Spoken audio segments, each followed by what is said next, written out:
Alright guys, this is my exam 1 corrections. I have 6 problems I'm going to go over today. Beginning with number 1, I have a benzene ring and an alkyl halide and aluminum trichloride. So first thing I'm going to do is draw on some lone pairs. So I have 6 lone pairs on chlorine.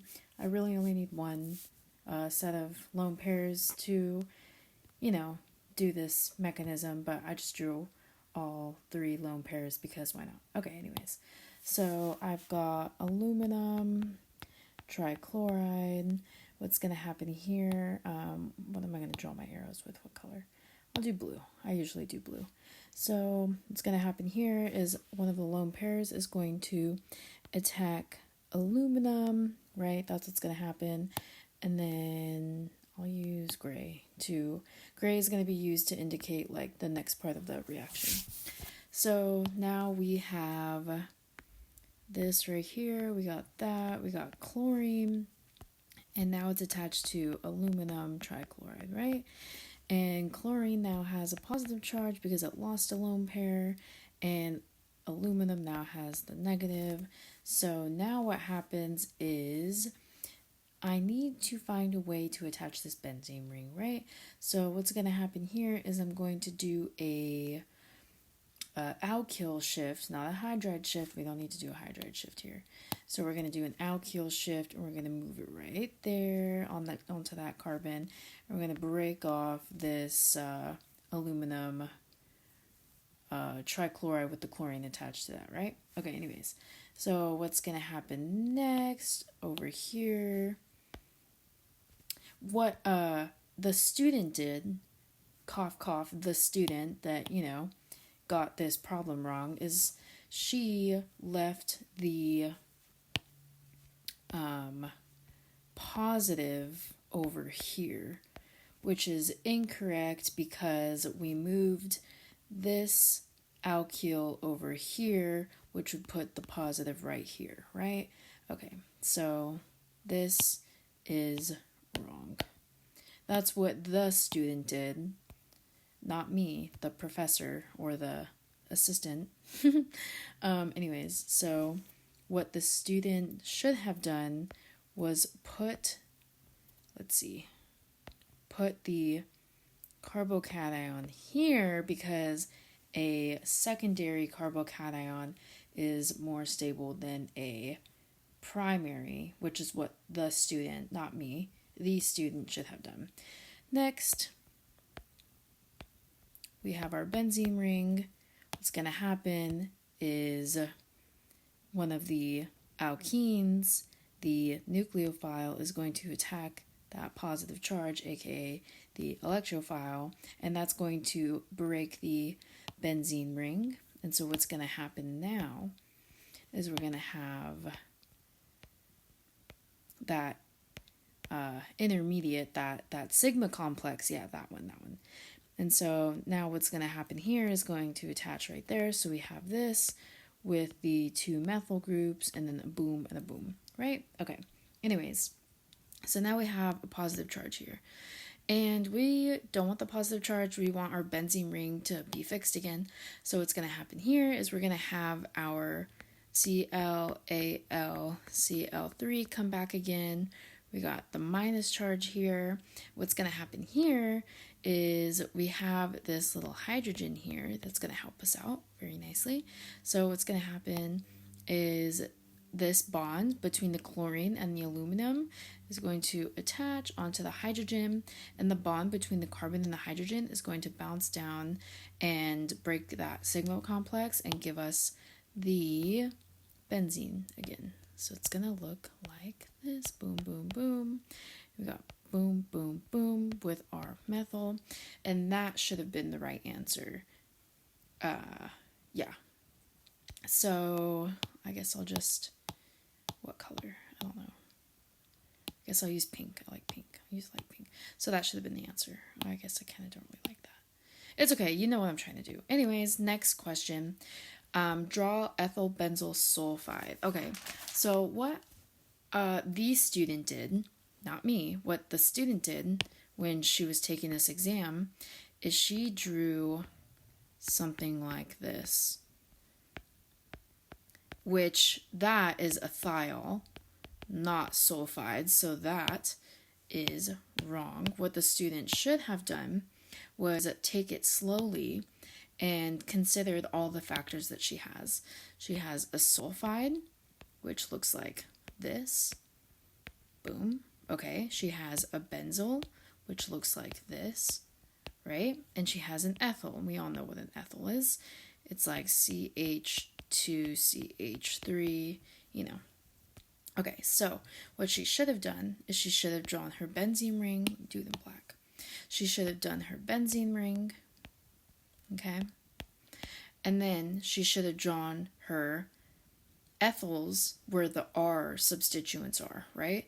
So we have a boom, boom, S, and a boom, boom. There we go. That is ethyl benzyl sulfide. So we have the ethyl, boom, boom, boom, boom. We have the sulfide, and we have the benzyl. Great. Okay, next.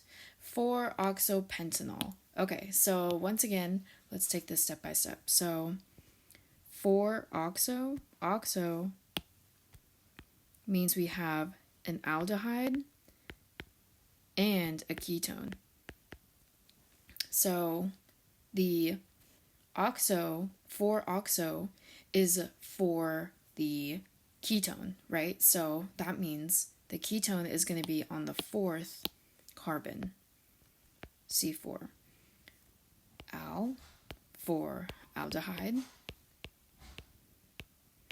and pent for 5 carbons. So let's draw 5 carbons. 1, 2, 2, 3, 4, 5.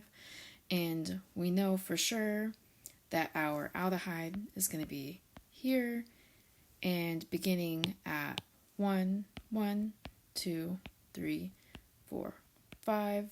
For oxo, we know that the ketone is going to go on the 4th carbon position, so that's going to be right here. Boom. So that's 4 oxo, pent, so we have 1, 2, 3, 4, 5 carbons, and then pentanol, which is our aldehyde right here. Okay, so that should be the answer. Next, we have this molecule, and we have this substrate, which is a benzene with an oxygen with a negative charge. Okay, so what the student did is she drew this, right? What she thought is that chlorine was going to be the good leaving group. What she thought is that this was going to happen. That was going to attach there. That was going to leave. So oxygen would end up like this with the benzene ring attached. That's what she drew. What she didn't consider was the meta-ortho-para positions. So we know that we have ortho, meta, para, ortho, meta. So she didn't realize that the leaving group, the chlorine, and the O2N, the NO2 group, the nitro group, need to be orthopara to one another. But in this, they're like, it's meta to the chlorine group. So that results in no reaction. Let me go. Sorry, my dog just walked in. Pause. Gotta shut my door. There's a lot of people walking around out there. Okay, anyways. So, it's no reaction because the leaving group and the electron withdrawing group, aka the nitro group, need to be orthopara to one another. Okay, great. So, that's 1, 2A and 2B, and 3. So, no reaction. Let's move on to number 4. So, we have this ester here connected to an ethyl and a benzene ring, and we have excess HI, which is kind of like an excess alkyl, like a HBr. That's what I like to think of it, because I is, different. We don't use I as much as we use like HBr or HCl, Anyways, so what's first going to happen, let's first draw our lone pair. I'm only going to draw the one that we need because that's the only one that's important. And we have H and we have I. Okay, so what's going to happen here is the lone pair is going to attack the hydrogen, and that's going to break the bond on the iodine. Okay, so next, what color was I drawing my arrows? Oh yeah, gray. Okay, so next what's going to happen is let's redraw our benzene ring. Okay, boom, boom, boom. Now we have an OH group. And there's a lone pair there, so it's 1, 2, 3, 4, 5. We've got a positive charge here now. So now what's going to happen is I minus is a really good nucleophile. So the nucleophile now is going to come in. What color is it drawing? Oh yeah, it's going to come in and it's going to attack this carbon here, and it's going to break off this oxygen carbon bond. And so then what's going to happen now? Boom, boom, boom, boom, boom, boom. What's going to happen now is we have an OH with an I with an ethyl group connected to it. Okay? So now what's going to happen here is oxygen's lone pair is going to attack a hydrogen. Okay? It's going to attack this hydrogen here. It's protonating itself. Oh, great.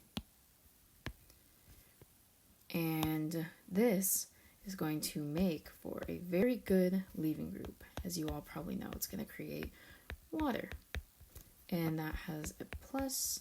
And we still have our ethyl iodine, just floating off in the mixture, whatever this is, right? Anyways, so now what we can do is we can make water leave. Goodbye, see you later. Then we're going to have a benzene ring, but now we have a positive charge here. So now here's where this excess HI comes in. We have more of that iodine ion, and that's going to attack that positive charge, the nucleophile attacking the electrophile, right? We all know that one. And so what's going to happen there is we're going to now have our answer, which is the benzene ring with an I attached to it with our ethyl iodine. Awesome. There's our answer. Great.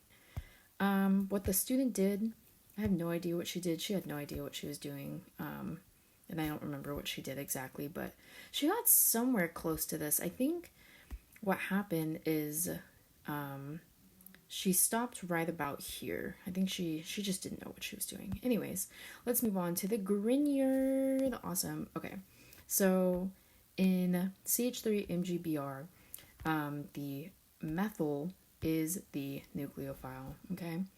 CH3 with a minus charge. Awesome. All right, what's going to happen here is the negative charge is going to attack this carbonyl carbon, and it's going to move up this pi bond onto the oxygen. Then what's going to happen here is, let me just draw it. Okay, so we have the oxygen ion, and now we should have a substituent like that. Yeah, okay, so now what's going to happen is the negative is going to jump back down, making this part leave, making it a good leaving group, okay? So now what's going to happen is it's going to look like this. I'm going to move that methyl substituent down. So this methyl and this methyl are the same, okay? And now we have this ester, right? So now what's going to happen is the Grignard is going to come back in, because remember we have excess of the Grignard. And I should draw this line here because we're going to take that bond right there, and we're going to do pretty much the same thing we just did, okay?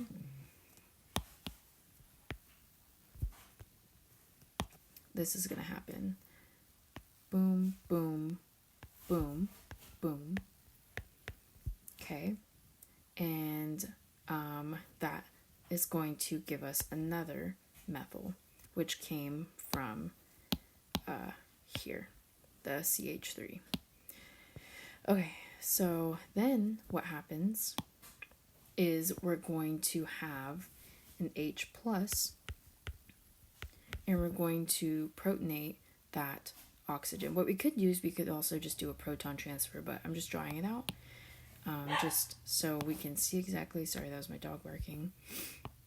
And now what's going to happen is it's going to look like this. This is our answer.